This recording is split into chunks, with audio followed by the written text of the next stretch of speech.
Hello, and welcome to the When Depression is in Your Bed podcast. In today's episode, my husband Ben will be joining me again as co-host, and he will also be joining me for our first ever live demonstration of the Imago Intentional Dialogue, which is the communication tool that we use to save our relationship. I just want to dive right in here, so I'll introduce myself. Hi, I'm one of your hosts, Trish Sanders, and hello everyone, I'm Ben Sanders. And we are so delighted that you're here. Let's get started.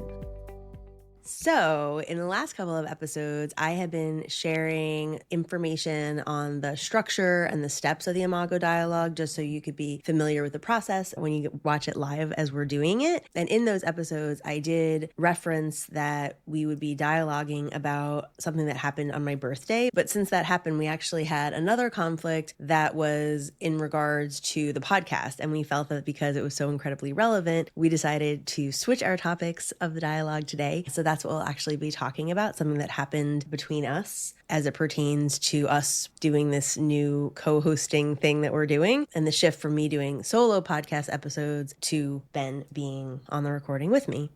So we're just going to dive right in. If you're not familiar with the steps of the Imago dialogue, I definitely recommend that you listen back, particularly to the last 2 episodes. They give a lot of structure and information about how to use the dialogue and what it's about. And you can also look back into previous episodes where I talk about Imago, and certainly you can keep listening. So, hello. Hi there, everyone.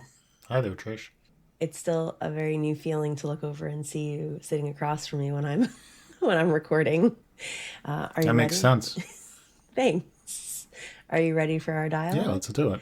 All right. So we have already discussed that I'm going to be the sender in the dialogue first, and Ben will be the first receiver. If we had not discussed that previously, then we would have that talk right now to be clear, but we already knew that coming in. But I will ask for an appointment. Is now a good time to discuss what happened the other day in regards to us recording our second podcast episode together? Yes, absolutely. Thanks. So I noticed I had a reaction a few days ago when you decided to go into the office on a day when you could have stayed home and worked from home. Okay, so you noticed that you had a reaction when I went into the office, when I didn't have to go in the office, when I could have stayed home. Did I get you? Yes, you got me.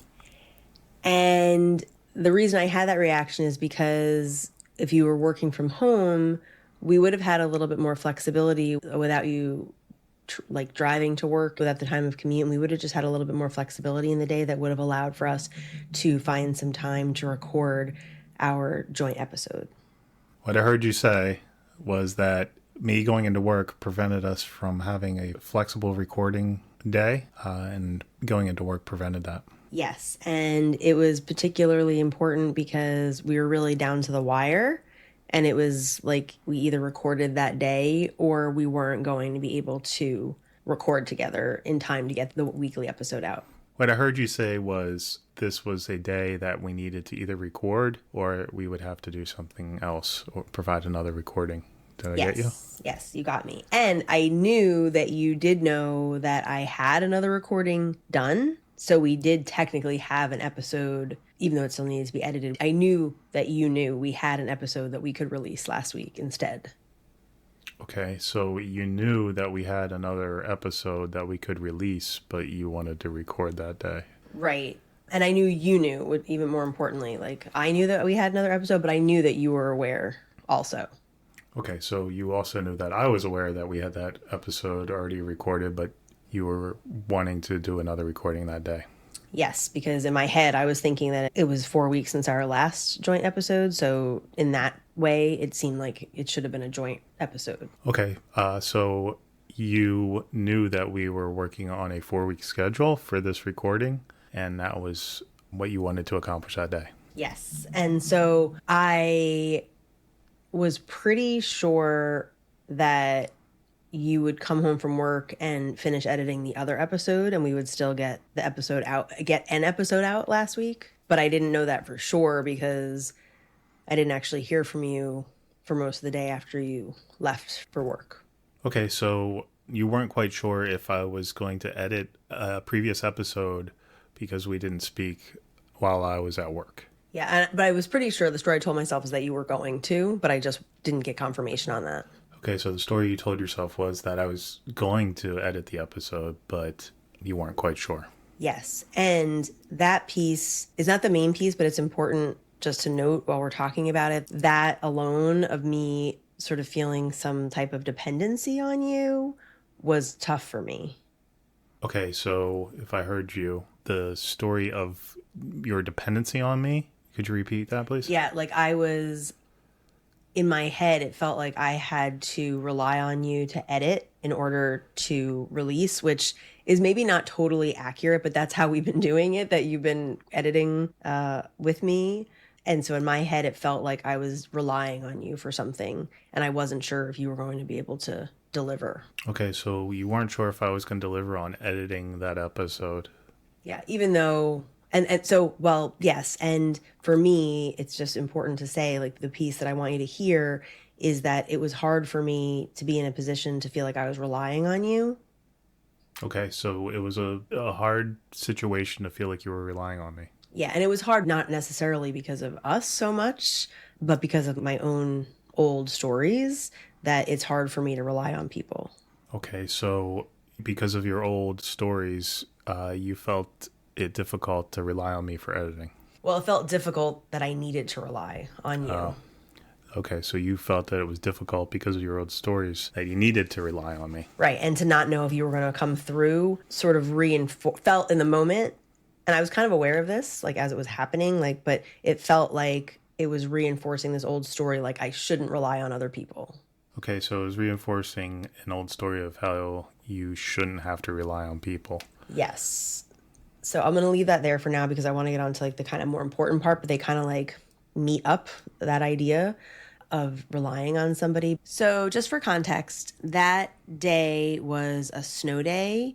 It was a weekday, but the kids were home from school, and Ben's office had given him a work from home day because of the weather. And like I said, it gave us a little bit of flexibility that we wouldn't normally have because the kids didn't have their regular events to go to and stuff. And Ben didn't have the commuting time. And so it felt like it was going to be an easier, more relaxed day, and Ben could do his work and then we could find time to record. But then things kind of just escalated in the morning with the kids and with Ben and I talking about recording. And it just escalated to the point where Ben decided that he would leave and go to the office instead of being home, where it was more activating or more just regulating for him, I think. Does that make sense? Do you want to add anything for context? No, I think that's a good foundation of what the day started. Okay, so that was not part of the dialogue process, but just to give you some background. But when you left, the story I told myself was that I did think that you thought that leaving was the best thing that you could do, like the most helpful thing that you could do in that situation. Okay, so you knew that it was the best option in that moment, in that situation, for me to go to the office? Well, the story I told myself is that you thought it was the best option, like the most helpful option. Okay, the story that you told yourself was that I thought that was the best option in the circumstance. Right, exactly. And that the reason I say that is because for me, and this is like the part really the core of what I wanted you to hear, is that for me, it was a really painful option that you left. Okay, so for you, it was a very painful option that I left. Yes, because as I talked about my old stories of it being difficult to rely on other people, I did this podcast solo for a year. You can just mirror that part if you want to get that part first. Okay, so in your old story of relying on somebody, you did this podcast solo for a year. Yeah, and I think that part of that was very practical and part of my neurodivergence and scheduling and things. And there was never a time that I didn't want to include you, but scheduling gets more challenging. It's the same reason I haven't had on guests, because that felt a little bit too big for me. So part of it is practical. I'll say that first. Okay, so since you were solo, you didn't have to worry about scheduling because you always could manage on your own. But it's not that you didn't want me to be part of it. It's just that being a solo podcaster, you could rely on your own schedule. Exactly. So we'll just say like that's true, like that part of it's practical and scheduling is challenging for me, and schedules are hard for a lot of people. But also I'm aware that there's another piece of if it's my own solo podcast, I don't have to rely on anybody else, which feels safer for me. Okay, so it feels safe for you because you don't have to rely on anybody else. Right. So bringing you in as co-host was so incredibly exciting for me for so many reasons. Okay, so you felt that it was very exciting to bring me into the podcast for so many reasons. Yeah, and to feel like we're at a place in our relationship where we can do this and this can be ours was like a dream come true. Okay, so you were excited and you felt like it was a dream come true to share this podcast together. And the first episode felt so fun to share with you, and the fears that I have, like this like fear about relying on people, was nowhere in my conscious thinking at all. Like I had only excitement. Okay, so there was no fear, it was only conscious excitement.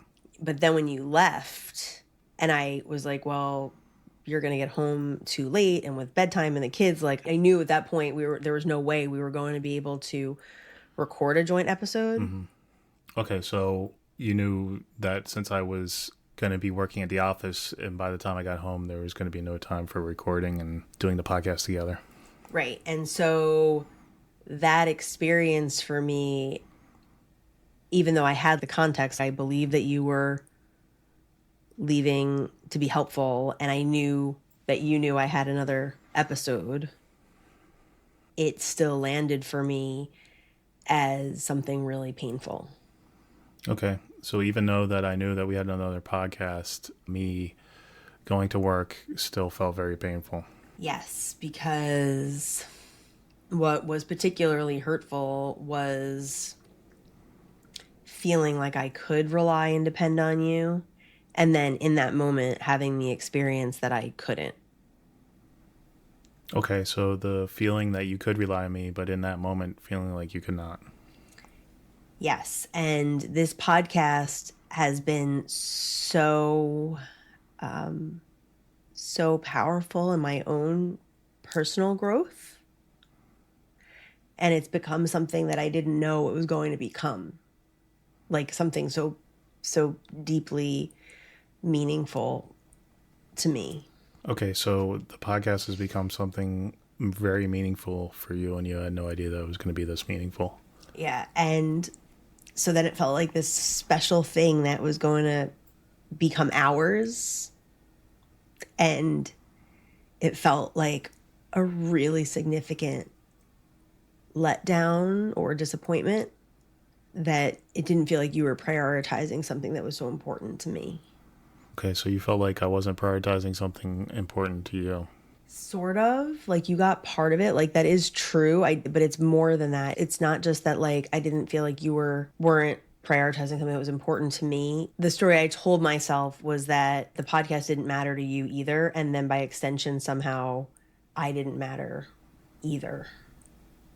Okay, so the story that you told yourself was the podcast didn't matter to me and you didn't either? Yes. And again, it was like this idea of I shouldn't depend on people. I shouldn't rely on anybody else.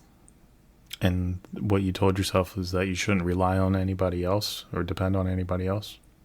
Yes. And I had all of these stories in my head of like, I'm not releasing an episode this week. I'm not going to do any more co-hosting with Ben because this is too scary to have to rely on you. I mean, now I'm laughing like thinking about it because it was like several days ago, but like in the moment it wasn't funny at all. It was like he can't be on a co-host with you. And I even was thinking about just leaving that night, not forever or anything. That wasn't what I was thinking, but just like I was so overwhelmed. I felt like I needed space to like calm down before I could see you again because it was that painful for me. Okay, so you felt pain that I didn't matter to you and the podcast didn't matter to you or to me, and you felt like you needed to gain space, not long term, but right. Just get away from it because of the pain. Yeah, right, because it was so deeply painful. It felt like I was sharing a piece of myself in this very vulnerable way, and that you didn't care. That was the experience. So your experience was, sorry to cut you off. Yeah. Your experience was that you were sharing something very vulnerable and I was not there to receive it. Yes. And I think the last thing I really want to share about that is just what I'm noticing in myself now. I feel very grateful. I feel extremely grateful that we're doing this and we're recording this for the podcast. I also notice, though, that I kind of feel like a little bit guarded even now talking to you about it. Okay, so you're very grateful that we're sharing this podcast now, but you're still feeling like you are guarded in the moment. Yeah, and that is sad and hurtful to me because I really don't want to feel guarded with you, I guess. Okay, so you feel sad because you don't want to feel guarded with me. Yeah, and I really think that we are at a place where this is something that can be ours. And like we can create something hopefully that's meaningful or helpful to someone else out there in the world who's struggling the way we have struggled. Okay, and you feel like this is I'm so sorry. Could you repeat that, please? Yeah, of course. Just that I feel this is something that we're at a place where we can share this. Like we can create this together and that it could be something helpful to somebody else out there listening who maybe is struggling now in a similar way to how we've struggled. Okay, so what I hear is we're at a place now that we could share and help somebody else who is experiencing struggle. Yeah, in the way that we have in the past. In the way that we have in the past. And I guess and sometimes the way that we still do. And sometimes the way we still do. Yeah. And so like I don't want to feel guarded with you. I want to feel connected. Okay, so you want to feel connected with me and not guarded. Yeah. Did I get that? You got it. Is there more? There's no more for now. Wow. So in summary, I heard you say that the podcast is very important to you and it is an extension of our relationship that you would like to share together. And because I decided to go to the office instead, you felt that an old story of how you cannot rely on others and that you need to do it yourself. Yeah. Another story that you told yourself was that the podcast wasn't a priority, and maybe in my own words, that you were not a priority. Mm-hmm. And that created a wall or resistance for you. Mm-hmm. And you were overly excited about the podcast, which led to these stories about how I might have not seen how important it is to you, or you didn't feel like you were important. Yeah. I don't feel like I was overly excited, just that I was actually only consciously excited. Like the fears or reservations weren't present for me consciously. Like I wasn't actually worried about doing this together. And then when it felt like we hit a wall, it was like, oh no. Okay, so you felt like it was a wall because you knew that there wasn't going to be enough time in the day by the time I got back to create that podcast with you. Yeah, it was like a little like voice in my head of like, oh, you shouldn't have trusted anybody. Okay, so no voice of you can't trust anybody. Yeah, like it was a mistake. And you knew that I was making what I thought was the best decision, mm-hmm. but your story and hurt was still created then? Yeah. Mm-hmm. Did I get you? Yeah, that was a very complete summary. Just the part that I just really want you to hear is how I notice that I still feel a little bit guarded because this does feel like a very vulnerable thing to share. Not necessarily the dialogue. I mean the dialogue a bit, but like the podcast feels like a little vulnerable. It feels like my special thing that I'm sharing with you. Okay, so you're still feeling guarded and excited to share the podcast with me, but guarded because of the disappointment. Yeah, and I don't want to feel that way. I really want to feel excited and connected and like this is something that is ours. And you're excited to share this and you're excited to make this ours. Yeah. Is there more? No, you got me. So what you said makes sense. The story that you told yourself of how you can't rely on others would feel very hurtful and feel alone. It makes sense that you put up a wall because of your hurt. Mm. It also makes sense about still feeling that you want to create with me, but it might take some time. It also makes sense that what you thought I was doing by going to work to help the situation might not have landed the same for you in the moment. Yeah. Did that feel validating? Yes, it did. Thanks. I imagine you felt abandoned. Yeah. And angry or frustrated that it didn't feel like I was with you on a planned podcast. Yeah. I definitely felt abandoned. And I did feel angry, but honestly, like, and this is an old feeling, I felt more angry at myself in that moment. I was aware that this was a story, even though it was happening, but I felt angry at myself. Like, how could I put myself in a position to rely on somebody? So the anger was less at you. I felt abandoned. And the word that's coming to my mind is like misaligned, like disconnected from you. Yeah, I felt disconnected. Okay, so it makes sense that you felt disconnected because we agreed to record together, but because of circumstance, it didn't happen. Even though you were consciously aware of my decision, your old story led you to feeling abandoned and not important and put a wall. So it makes sense. Yeah, thanks. I would just like to add, usually when we do dialogue, certainly if I do a dialogue with a couple in the office, we start with appreciations, and we didn't start with appreciation today, but I really do want to share an appreciation because you did come home that night and immediately started working on editing the episode that I had already recorded. And we did get an episode out on time last week. It just wasn't our episode. So thank you for that, because it made me feel more like we were a team again, like right away as soon as you got home from work. So I just want to share that appreciation. Thank you. Okay, so you wanted to share the appreciation that I did come home and made sure that the recorded podcast that we already had was ready to go and edited. And you were appreciative that that still happened. Yeah, for sure. And before we switch, let's do the famous Imago hug. Well, the famous Imago hug is actually a 60-second full body hug. We don't have to do a whole, because a 60-second full body hug in a podcast would be very boring content. Well, I can do 60 seconds and then edit it out, and it'll look like 1 second. Can I have a real hug? I know the microphones are in the way. This is there we go. Thanks. Thank you for sharing. Thank you for listening. So now we'll switch, and I'll be the receiver, and you can be the sender. So in listening to your share, I see a lot of parallels with what I have to share.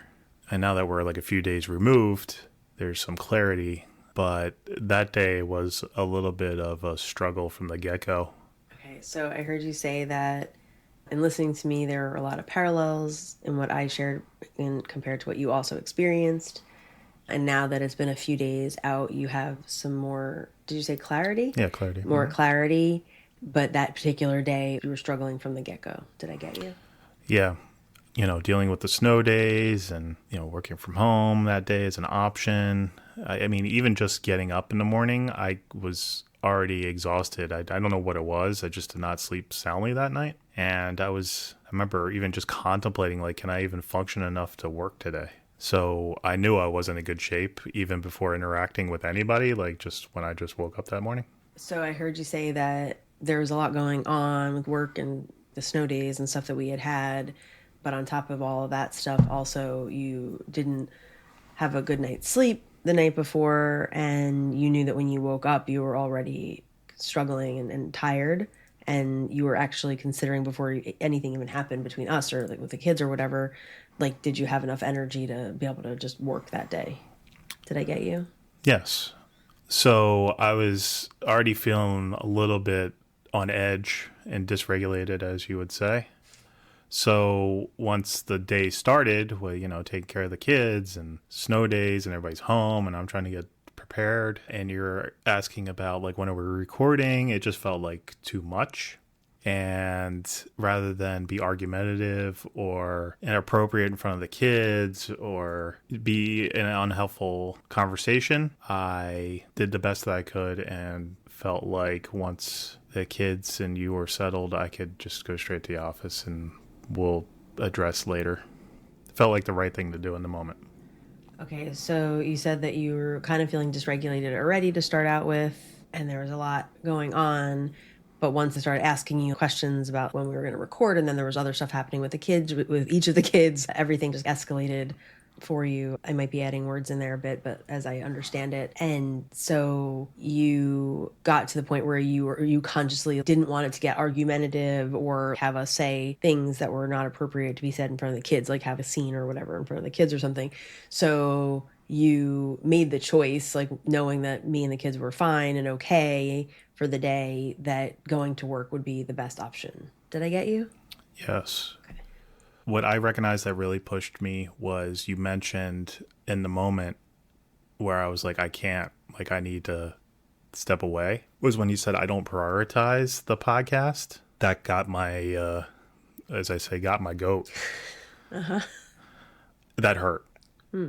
Because I feel like, again, my perspective, I felt like I always make sure that we get stuff on time and we always figure it out. So I heard you say that what really got your goat and what really hurt you was when I made a comment that you weren't prioritizing the podcast. And what was so hurtful about that is that you've actually been very much prioritizing the podcast for a year and making sure that we got things done and we got the podcast out every week. Did I get you? Yes. Is there more? Yes. I have clarity on like my perspective of it. The details exactly in the moment just felt like it escalated quickly. And I think I felt like you were attacking me on my decision making. At least the story I tell myself was like, we had a plan, yes, but I don't think there was going to be anything productive if we had this rupture without addressing it in some sort of dialogue. So I think I heard you say like you have clarity now, even though some of the details are not. Is that what you're saying? That some of the details aren't exactly there, but you recall that the story you told yourself or how you experienced me was that it felt like the way I was talking to you felt attacking. And for what was happening in that moment, it seemed like things escalated quickly. Yes. And you... Even we had it scheduled. Oh, right. I'm sorry. Thank you. We had things scheduled. We had a plan. And that's what I was pushing, to stick with the plan. But there was also like this rupture that was happening for both of us. And if we didn't address that rupture, if we had just stuck to the plan, things would not have been very productive anyway. Did I get you? Mm-hmm. Okay. Is there more? Yeah. And just that there was still too many feelings in that moment that I felt like we needed to dialogue first before any podcasting at that point. Okay, so... Because I was so dysregulated or so frustrated or felt so hurt that I couldn't just be like, okay, let's podcast now. Like, no, there's a rupture here and I'm feeling very disconnected from you. So I need some space to breathe and give it time to settle down and then have a conversation about it before we did anything else. Okay, so I heard that you were so hurt and dysregulated in the moment, and there was so much happening that there was no way that you were just going to be able to like switch all that off and just like be on the podcast. Like we needed to repair that and have a dialogue and reconnect before we could move on. Yes. To recording. Did I get you? Yes. And the parallel to your share is I felt alone, that she thinks I'm not prioritizing made me feel like I didn't have any contribution to your podcast. Maybe I'd take it super personally in my story of it felt like there was no consideration for everything that I put into our relationship and podcast. So I heard that similarly to me, you also had an experience of feeling alone and like unseen, maybe, like your contribution, which has been vast. That those are my words, not yours, but I think it's like you've made an enormous contribution to the podcast for so long. And for me to say something like it didn't matter to you or wasn't a priority to you landed for you as like all that you had done had not been important or recognized, not recognized like, you know, like you need like a medal or something, like, but just like I wasn't acknowledging the importance of all the effort that you've not only put into the podcast, but into our relationship as well.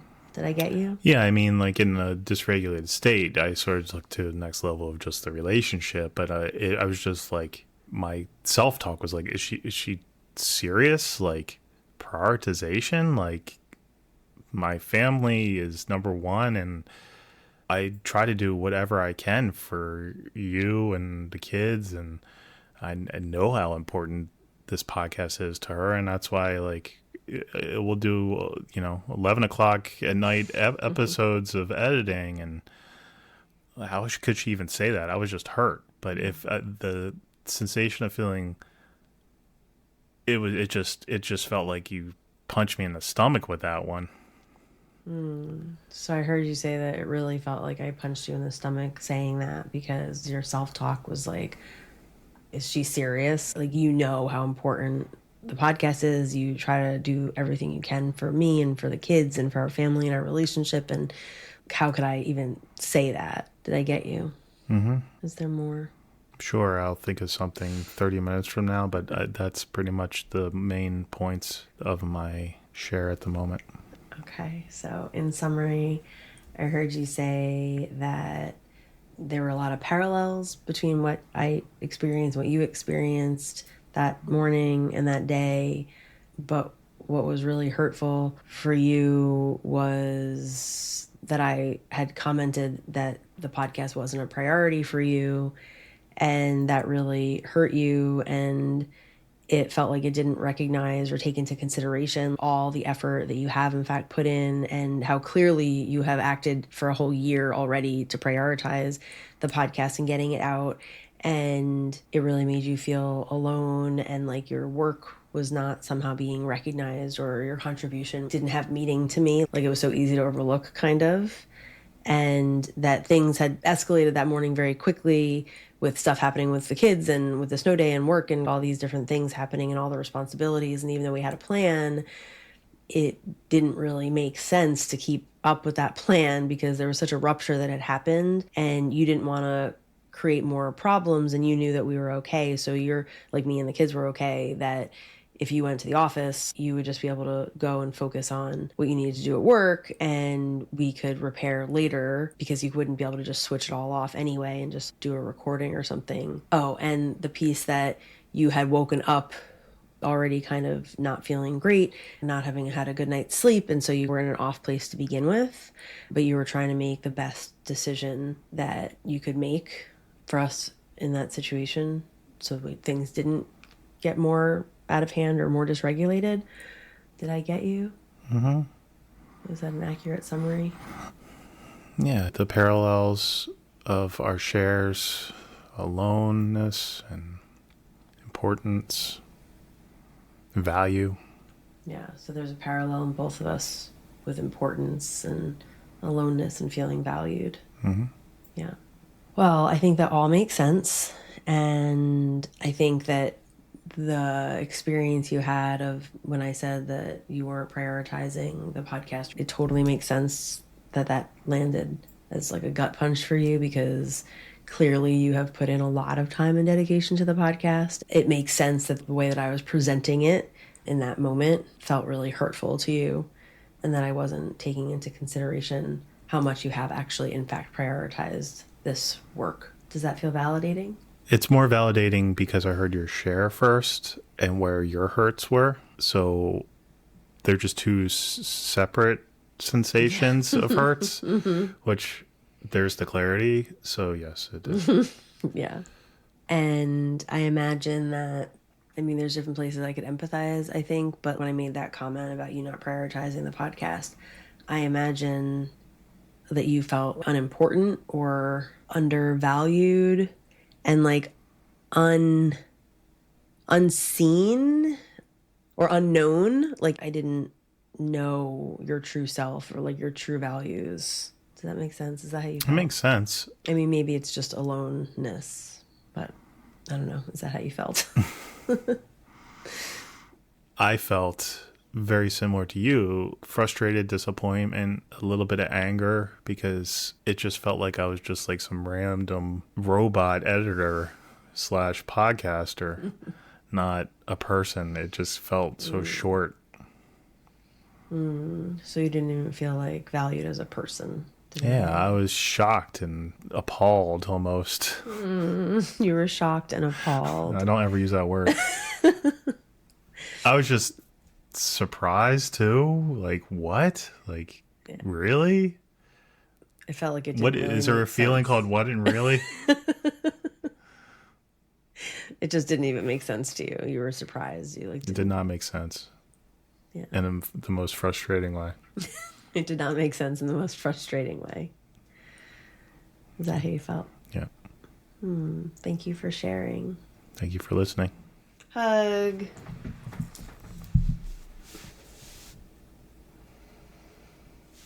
So there you have it.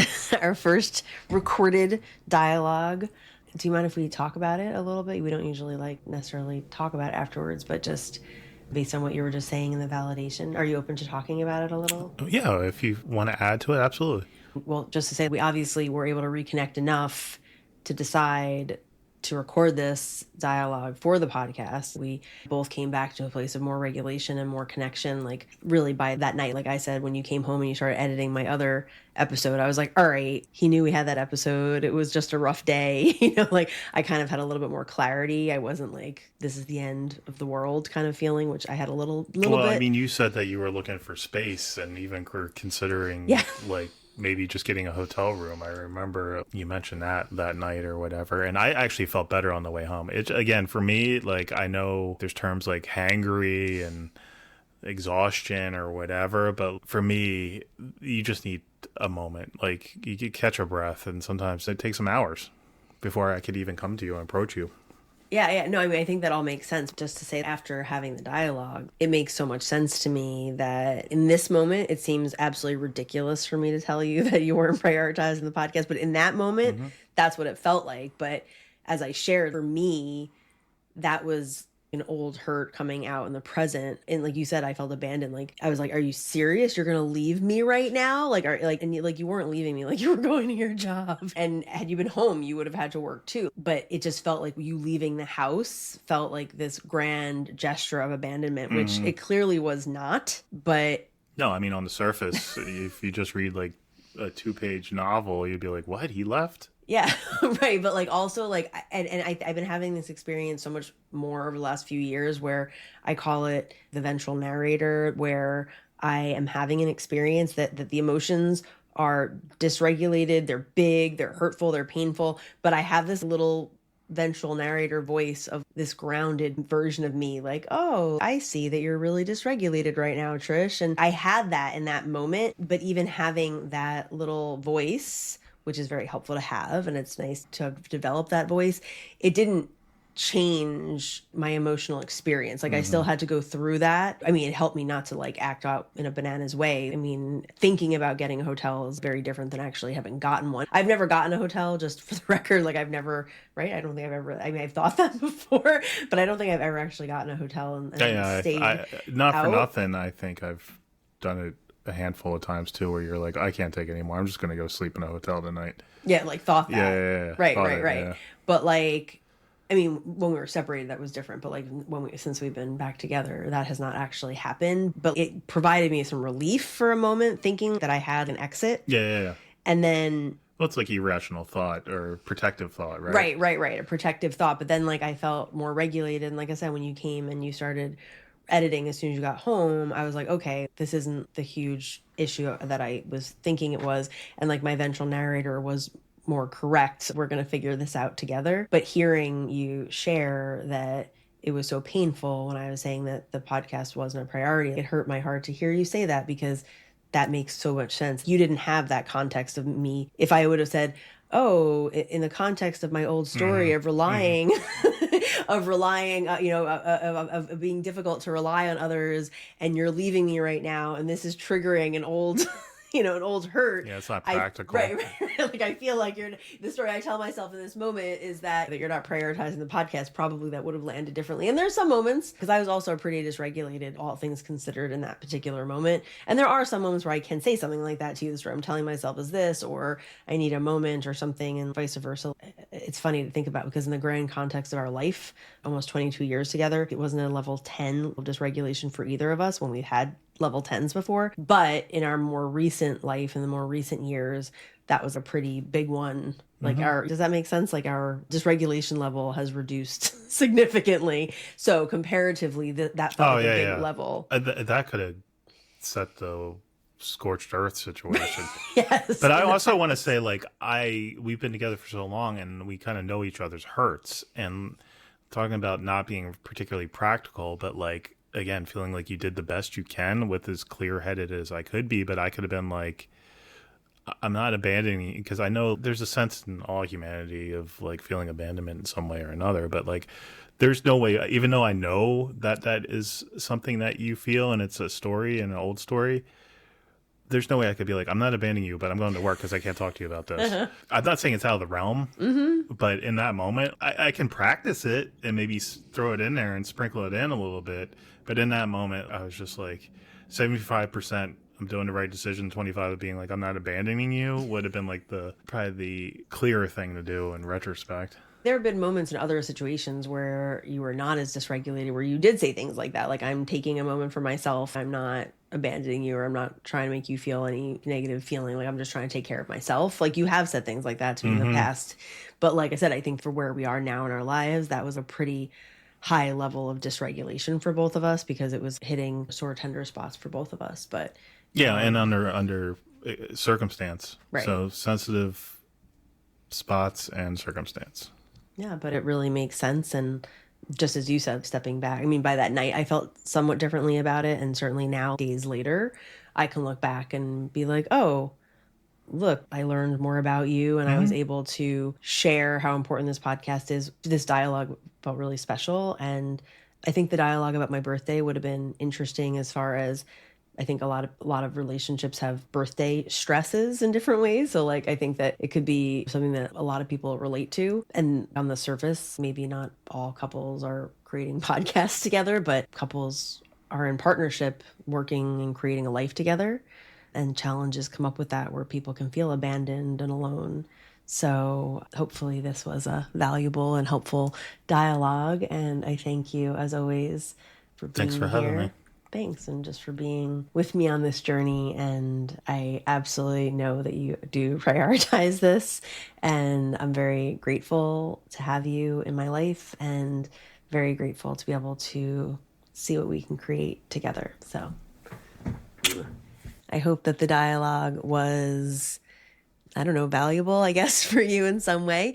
Ben and I plan to continue sharing a dialogue together. We'll have some episodes where we talk about different things not in dialogue format, but I think the dialogue process has been so helpful. And I tell the people that I work with that it really is true. And Ben and I have a challenging, emotionally charged conflict. We use the structure of the dialogue because we have found that it's the only way that we can have a productive and helpful conversation together. Otherwise, things can go really off the rails. And I want to just show people how to use this tool. So stay tuned as we continue to dialogue. And I hope you enjoy this sample of conscious connected communication. As our time comes to a close, I ask you to keep listening for just a few more moments, because I want to thank you for showing up today, and I want to leave you with an invitation as you hit stop and move back out into the world on your own unique wellness journey. In order to move from where you are today to the place where you want to be, the path may seem long or unclear or unknown. And I want you to know that if that seems scary or daunting or downright terrifying or anything else, that is totally okay. Know that you do not have to create the whole way all at once. We don't travel a whole journey in one stride. And that is why my invitation to you today is to take a step, just one. Any type, any size, in any direction. It can be an external step that can be observed or measured, or it could be a step you visualize taking in your mind. It can be a step towards action, or towards rest, or connection, or self-care, or whatever step makes sense to you. I invite you to take a step today because getting to a place that feels better, more joyful, more connected than the place where you are today is possible for everyone, including you, and even when depression is in your bed.